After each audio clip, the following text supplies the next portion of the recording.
Imagine uma estátua de Cristo, esquecida numa igreja modesta, que de repente começa a chorar sangue na frente de dezenas de pessoas. Isso não é roteiro de filme. Aconteceu de verdade aqui no Brasil, em 1968, e essa é a história de Porto das Caixas. Numa época de enorme agitação política e social, um pequeno e pacato distrito virou o epicentro de um dos maiores mistérios da fé no país.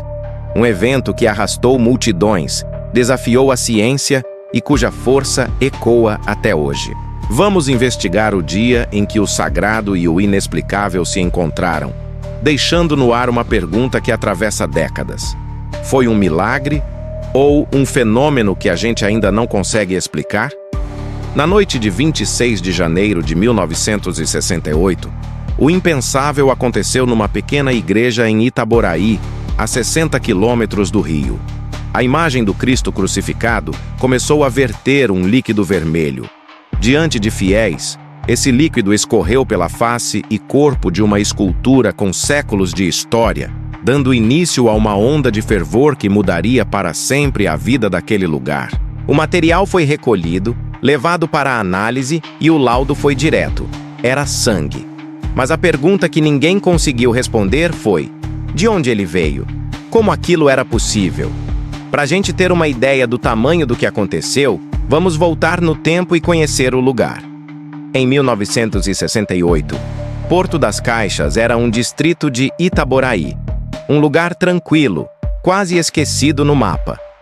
O nome vem de um passado antigo, de um entreposto comercial por onde passavam mercadorias, mas que naquela altura já tinha perdido seu movimento. E no coração desse distrito está a Igreja de Nossa Senhora da Conceição, uma construção que existe desde o século XVIII. Dentro dessa igreja, casa de uma fé simples e do dia a dia, ficava a imagem que se tornaria o centro de tudo: uma escultura de Cristo na cruz. Com mais ou menos 1,30 m de altura numa cruz de 2 metros, a peça é um exemplar do barroco, feita de materiais como papelão, gesso e cola, e com mais de 300 anos. Artistas daquela época realmente buscavam um realismo bem dramático, pintando feridas e gotas de sangue para mostrar o sofrimento da paixão de Cristo. Só que ninguém imaginava que aquela representação artística estava prestes a ir muito além da matéria. A rotina de Porto das Caixas estava a ponto de ser quebrada por um evento que desafiaria a lógica e a ciência. Era 26 de janeiro de 1968. A igreja estava realizando um tríduo, 3 dias de orações para pedir por mais padres, uma preocupação da arquidiocese na época. A cerimônia era conduzida pelo padre Carlos Guilena. A história, segundo os relatos, começa de um jeito discreto. Depois da celebração, um coroinha chamado Niromar foi apagar as velas, uma tarefa de rotina. Foi aí que ele notou algo estranho. Gotas de um líquido vermelho vivo pareciam escorrer de vários pontos da imagem de Cristo, das feridas nas mãos e pés, da coroa de espinhos e do corte no peito. O padre Guilena foi chamado, e sua primeira reação foi de puro ceticismo. Ele pensou em tudo que era lógico. Talvez fosse a tinta antiga se dissolvendo com o calorão de janeiro, ou quem sabe o próprio material da estátua se degradando. Querendo evitar qualquer alarde, o padre pediu para limparem a imagem e fecharem a igreja.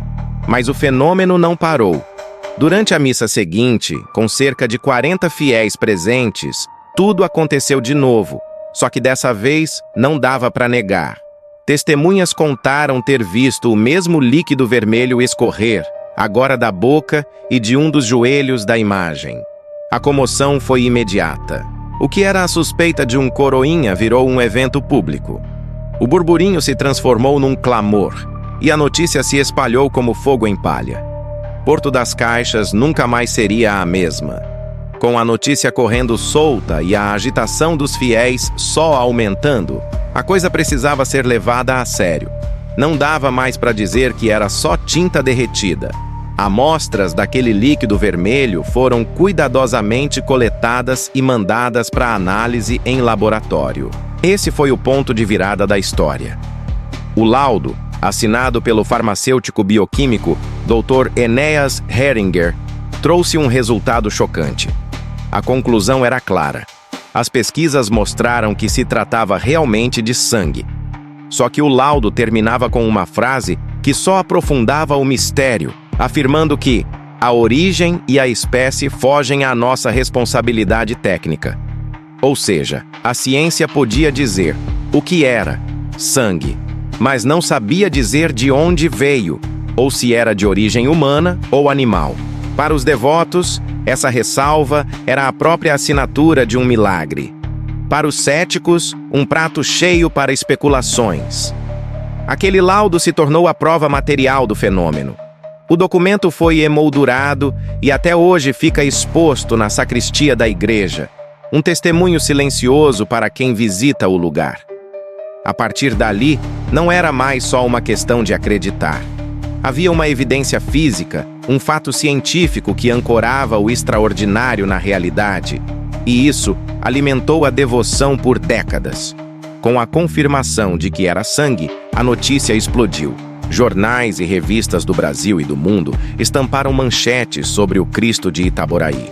O pequeno distrito foi simplesmente invadido por peregrinos. No auge, nos anos 70, calcula-se que até 30 mil pessoas passavam pela igrejinha por dia. Porto das Caixas deixou o nome antigo para trás e foi batizada pelo povo de Porto dos Milagres. Ônibus de caravanas de todo o país faziam filas enormes. As pessoas se espremiam para ver a imagem, tocar no sagrado, fazer um pedido ou agradecer por uma graça. Para guardar tantas provas de gratidão, foi criada a Sala das Promessas, que virou o coração do santuário. Até hoje, essa sala é um museu vivo da fé popular. As paredes são cobertas de fotos, cartas e bilhetes.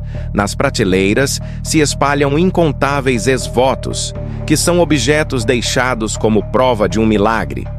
Tem miniaturas de casas, de gente que conseguiu a casa própria. Fardas de militares que se livraram do perigo, vestidos de noiva, e muitas réplicas de partes do corpo, pernas, braços, cabeças, simbolizando curas que os fiéis atribuem à intercessão do Cristo de Porto das Caixas. Cada objeto ali conta uma história de dor, esperança e gratidão, a prova de que, para milhares, o que aconteceu em 1968 foi um milagre que mudou suas vidas. Décadas se passaram. Hoje, Porto das Caixas é um lugar bem mais calmo. As grandes romarias diminuíram, e a agitação deu lugar a uma paz contemplativa. Mas o legado do Cristo que chorou sangue continua vivo.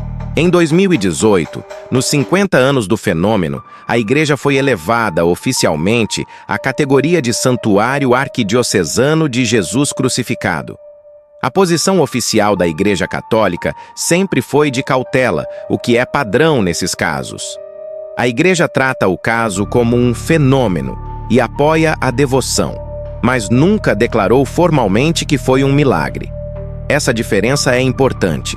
Para a igreja, um milagre exige uma investigação longa, rigorosa e que descarte qualquer outra explicação. Enquanto isso, o debate continua. Céticos e cientistas levantam hipóteses. Será que a umidade se infiltrou na imagem de gesso e papelão, dissolvendo pigmentos da pintura original? Ou seria a degradação de colas e vernizes antigos que, com o calor, liberaram um líquido avermelhado? São possibilidades que fazem sentido, mas que também nunca foram provadas. O caso de Porto das Caixas não é o único. Histórias de imagens que choram ou sangram existem no mundo todo. Na Bolívia, em 1995, um busto de Jesus também teria vertido sangue. Em Macatuba, São Paulo, um caso parecido atraiu fiéis. E imagens da Virgem Maria são frequentemente associadas a lágrimas. Para quem tem fé, esses eventos são um sinal, um chamado à conversão. No fim, o legado de Porto das Caixas vive nessa dualidade. Para a ciência, um evento intrigante sem resposta. Para milhares de devotos, um milagre inquestionável. Décadas depois, o mistério do Cristo de Porto das Caixas ainda ecoa. Foi um sinal divino em tempos turbulentos? Ou um fenômeno natural tão raro que nunca foi totalmente entendido? As multidões podem ter ido embora, mas a Sala das Promessas continua lá, como um arquivo poderoso da fé humana. A resposta final, talvez, não esteja nos laudos ou nos livros, mas na forma como cada um de nós encara essa história. E você? O que acha que aconteceu em Porto das Caixas? Foi um milagre, uma fraude bem elaborada ou um fenômeno natural? Deixe sua teoria aqui nos comentários. A gente quer muito saber a sua opinião. E se você curte mergulhar em grandes mistérios brasileiros como este, não se esqueça de se inscrever no canal e ativar o sininho para não perder o próximo. Até mais!